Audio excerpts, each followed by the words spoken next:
Você sabia que existem parlamentares cristãos, se identificam como cristãos, falam na Bíblia, falam passagens bíblicas, mas que votaram a favor do PL da jogatina? Pastor Silas Malafaia veio a público, meteu a boca no trombone, deu nome aos bois e denunciou uma certa negociata que eles lá compuseram para aprovar essa desgraça.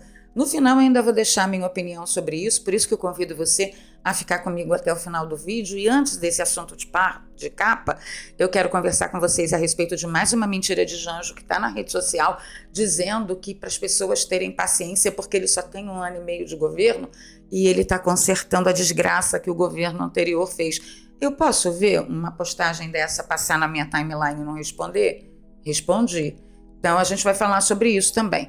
Enquanto isso, lá na mais alta corte aqui do país, de novo eles debateram a respeito da posse de uma certa quantidade de substância ilícita não ser criminalizada. Aí a gente tem que lembrar, não foi até bem pouco tempo que o Congresso decidiu que qualquer quantidade de drogas seria criminalizado? Aí agora vem o CTF e quer passar como um trator. A pergunta que fica é, quem é que foi eleito nesta porcaria? Quem que a gente elegeu, né? Virou a casa da mãe Joana, gente. Virou a casa da mãe Joana. Bom, também quero comentar com vocês a respeito da PEMESP, que startou uma mega operação contra pancadões na zona norte de São Paulo. Anota uma coisa aí. Esse Tarcísio, ele vai ser eleito quantas vezes ele quiser e quem ele indicar também será eleito quantas vezes ele quiser. Sabe por quê?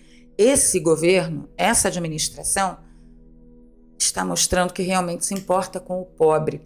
Então vou pedir seu like logo agora no início do vídeo, compartilhamento nas redes sociais e nos grupos de Telegram, ajuda a nossa voz a chegar mais longe. Se você é novo por aqui, dá uma chance pra gente, pô, você já tropeçou aqui, já tá olhando pra minha cara. O que custa você se inscrever aí e ativar o sininho? Você que já é de casa, você já sabe o que fazer, confira aí sua inscrição e o seu badalo. Vamos começar com o Janjo pedindo pinico na rede social. Ele disse o seguinte: as pessoas têm todo o direito de reclamar e reivindicar quando não têm os recursos necessários, mas elas precisam saber que estamos no governo há apenas 1 ano e 6 meses. Olha só agora, estamos reconstruindo o que foi destruído por quem deu um golpe neste país e depois pelo desgoverno que veio antes de nós. Então ele está falando tanto de Temer, que deu um golpe no país, e o desgoverno de Jair Messias Bolsonaro. Eu não fico quieta, gente. Sinceramente, para quem ainda tem alguma dúvida, ele está dizendo que ele está reconstruindo, né? Então vamos ver como que o desgoverno deixou o país. Após 8 anos no vermelho, contas do governo Bolsonaro têm superávit de 54,1 bilhões de reais em 2022, e essa declaração foi do Tesouro Nacional, e eu estou compartilhando com vocês a tela do G1, para não dizer, porque ela falou uma mentira que foi postada num site bolsonarista. Não, é o G1 que está falando, replicando uma declaração do Tesouro Nacional. Enquanto Janjo, eu também partilho aqui com vocês na tela o site Poder 360, que é um site para lá de esquerdista, para não dizerem, foi site direitista bolsonarista. Olha aqui, governo de Lula tem déficit de 230,5 bilhões de reais e a gente nem chegou no final de 2023, tá? É o pior déficit desde 2020. O resultado primário piorou 282,5 bilhões de 2022 para 2023. Diz que o ministro da Fazenda, Fernando Haddad, não cumpre promessa de déficit de 1% do PIB. Agora, trouxa é quem acha realmente que PT vai cumprir promessa de alguma coisa. Aí eu pergunto para você, esse cidadão aqui, o que é que ele está pretendendo falando uma merda desta, no X ainda por cima, que todo mundo tem condição de ir lá e desmentir ao vivo e a cores e quase em tempo real, que foi exatamente o que eu fiz. Deixei aqui o link da matéria dizendo em quantos bilhões ele abriu déficit na nação desde a sua gestão. É isso, é o governo que diz ele que pensa dos pobres. E ele sabe muito bem que esses mais de 230 bi até metade de 2023, quem vai pagar é o pobre. Isso vai deixar de ir para a saúde, vai deixar de ir para o saneamento básico, vai deixar de ir para a segurança, vai deixar de ir para a educação. E quem é que precisa desses serviços públicos? É o rico? Não, é o pobre, que ele diz proteger. Então, este cidadão é um mentiroso de marca maior. E isso porque, como eu estou vivendo numa democracia relativa, eu não posso falar mais. Tá? Então, pega esse vídeo, faz o recorte e manda para aquele seu amigo esquerdista. Vou mostrar para vocês qual é o verdadeiro governo que pensa verdadeiramente nos pobres. Tarcísio de Freitas, aqui em São Paulo. Startou ontem a Operação Impacto Norte Hipnos. A Polícia Militar e a Polícia Civil cumpriram 53 mandados de busca e apreensão contra os pancadões no Jardim Elisa Maria, zona norte de São Paulo, que é parte da Operação Impacto. Isso aqui é um vídeo, não vou soltar não, que tem fundo musical, mas preste atenção na região. Você acha que tem algum bacana que mora aqui nessa rua, por exemplo? Você acha que tem algum grandão, algum ricaço, algum amigo do rei cachaça que mora em regiões que tenha pancadões? Não. Então, quem é que está escravizado por isso? Quem está escravizado por isso é o pobre. Então, quem pensa no pobre realmente, que é muito diferente de Barroso, de Alexandre de Moraes, que também moram em regiões que é inadmissível pancadão, então eles não se incomodam. Então, eles não fazem a menor ideia do que é estar escravizado pelo tráfico. E é exatamente isso que acontece nas regiões periféricas de São Paulo, de qualquer estado aqui no Brasil, né? Então, parabéns, Tarcísio. Repito, Tarcísio se elege para quem ele quiser, basta que ele não se revolte contra Birulindo da Bolsopil, porque aí ele quebra a cara, né? Porque a gente faz ele quebrar a cara. Mas do contrário, meu amigo, ele se elege para o que ele quiser e quem ele indicar se elegerá também, porque isso aí é prova de que ele realmente se preocupa com a liberdade e com a segurança do pobre. Enquanto isso, lá nas Alta Corte cagou porque o Congresso deliberou e aprovou a criminalização de posse de qualquer quantidade de substâncias ilícitas, tá? Ele esteve ontem discutindo novamente a descriminalização, ou a normalização, ou a legalização. Dê o nome que você quiser, porque a guerra semântica já está num naipe, num nível que não dá nem para argumentar, tá? O que aconteceu? Ontem eles estavam lá no CTF discutindo, debatendo e tal, e ele está preocupado em criar um critério. Mas criar critério para quê? Se já existe lei. Ele disse o seguinte, ele se defende dizendo que a preocupação deles em criar um critério é porque a mesma quantidade de drogas nos bairros mais elegantes, ela é tratada como consumo.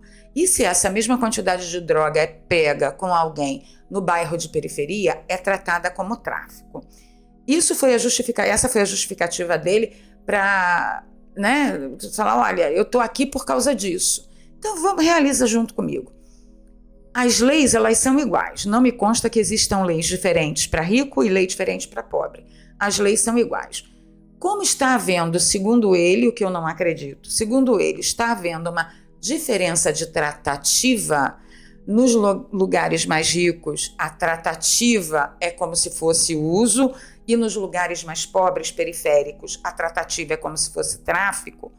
Ele, em vez de chamar os culpados à responsabilidade de dizer vamos acabar com isso aqui que você está considerando uso nas regiões mais elegantes não é uso, é crime. E se você não atuar como crime, o criminoso é você?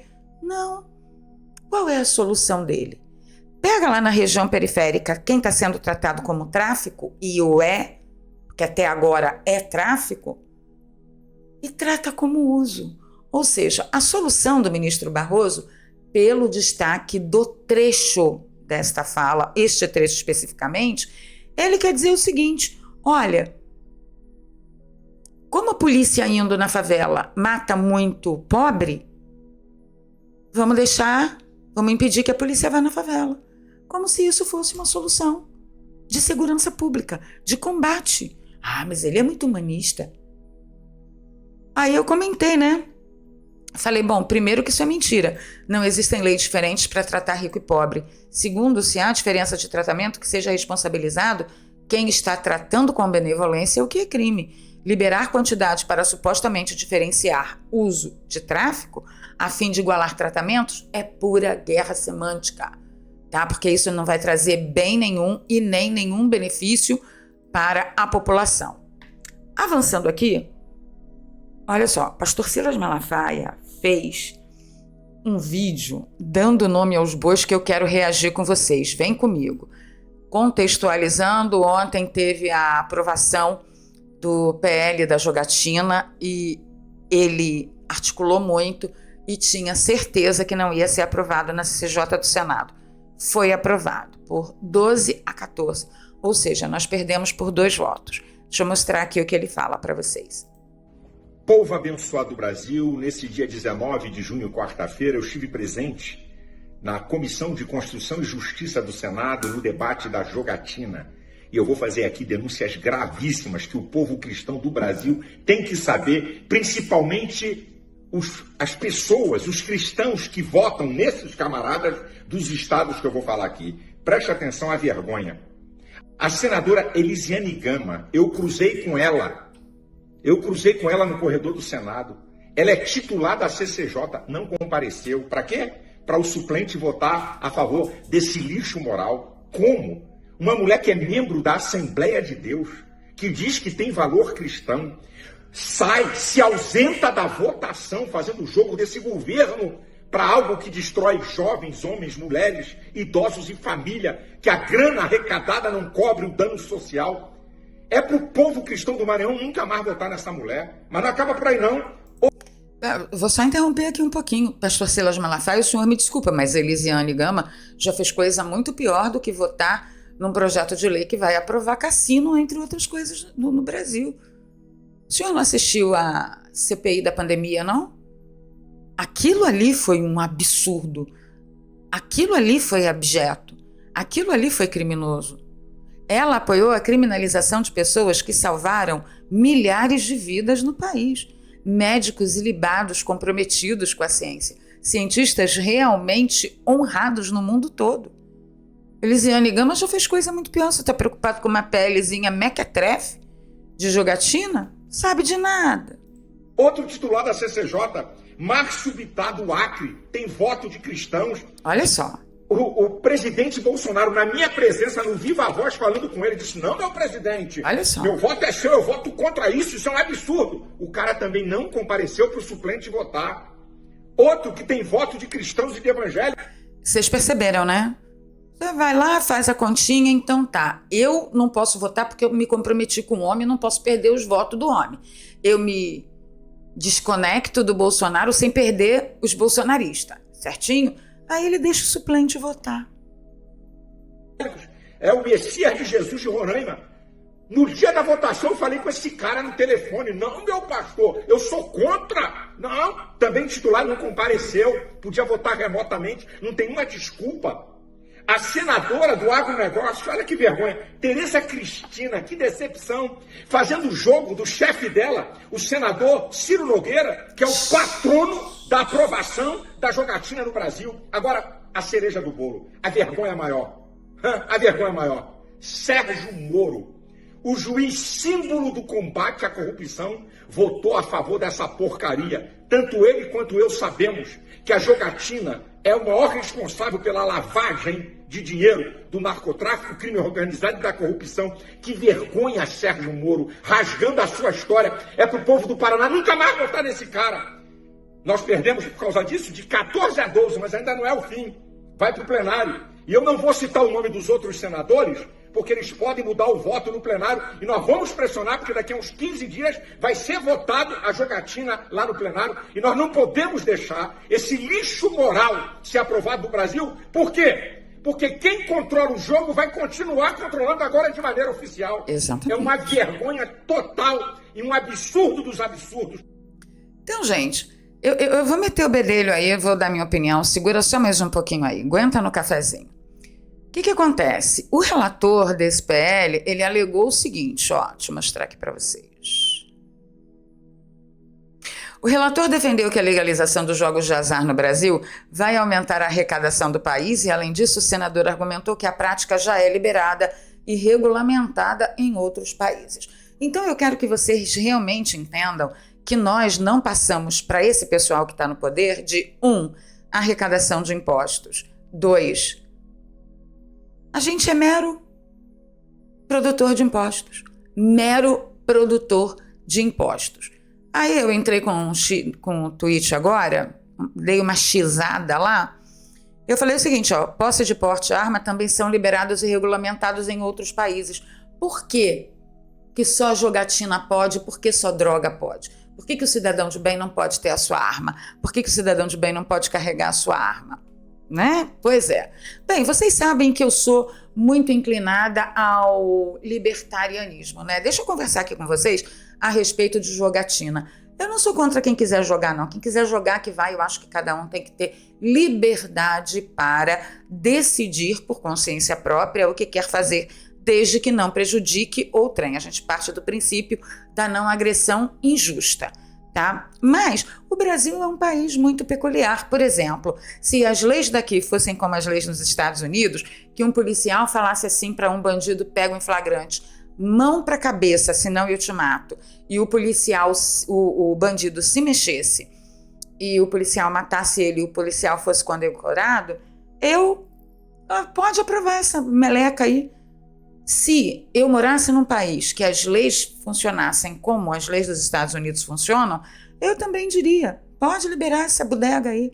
Se eu morasse num país onde a grade curricular do ensino, desde a mais tenra infância, ensinasse para as crianças desse país, mesmo as mais pobres, tudo o que nos Estados Unidos a grade curricular ensina, porque é uma vergonha, eu diria, pode aprovar essa bodega aí. Se aqui no nosso país nós ainda detivéssemos o pátrio poder na família sobre crianças, jovens, adolescentes, eu diria, pode liberar essa bodega aí. Se o tráfico de drogas aqui no país fosse tratado exatamente como é tratado nos Estados Unidos, eu diria, pode liberar essa bodega aí. Acontece que nós não moramos em Nárnia, meu bem. Nós moramos no Brasil e aqui a gente vê que se tornou um narco-estado e as pessoas que estão no poder neste exato momento estão pensando assim, ó, como nós podemos cobrar mais impostos? Por exemplo, do negócio das drogas, legalizando e cobrando imposto. Como que eu posso ganhar imposto em cima da jogatina? Legalizando e cobrando imposto. E por aí vai. E assim eles o farão com a prostituição, com tudo que não presta, inclusive com clínicas de finalização de vida de bebês no ventre das suas mães. Então, o meu princípio é meio libertariano, sim. Eu sou muito tendenciosa, eu sou uma crente tendenciosa ao libertarianismo. Ocorre que um libertário tem a cabeça no lugar para fazer análise de acordo com a conjuntura, tá? Aqui no Brasil, não é local. Isso só vai fomentar o crime, o tráfico de drogas, o tráfico de armas e com uma lavagem de dinheiro magnífica. Seu dinheiro é criminoso, basta você pagar impostos para o governo que ele passa a ser limpinho, que é o princípio de toda essa operação, que a gente é assaltado de dia e de noite, tanto por certas alta corte, quanto por parlamentares que inclusive se identificam como cristãos, para não perder o voto dos cristãos, que ainda é a grande maioria no país, e ficam aí contribuindo para uma palhaçada dessas. Bom, deixa nos comentários o que você acha. Cuidado com a democracia relativa, porque senão você pode ser acusado de estar tentando derrubar, né, a República.